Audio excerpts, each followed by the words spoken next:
Let's go, everyone. Today we're unboxing a USB-C to Lightning cable from Apple. This is double the length the normal cable. So this is 2 meters instead of 1 meter.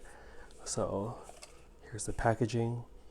This is for your charger that you want to be able to reach your bed when you're playing on your phone in your bed. So a lot of slack. Here we go. Made in Vietnam. All right, let's go. Let's do this.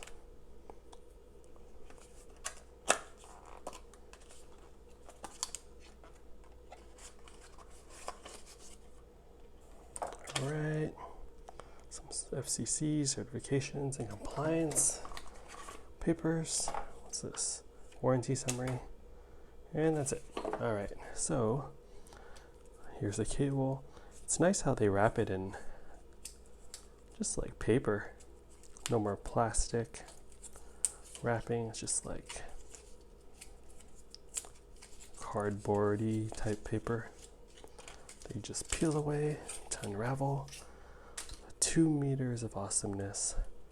Look how long this cable is. Look at this, look at this. Let me stretch it out. So fast charging cable for my iPhone. Boom. Okay, so hard to see, but it is very, very long. So, boom, check it out, check it out. Great for reaching your bed, like I said. Cool, that's it. Hope you're all doing well. Please like and subscribe for more future random unboxing videos. Later.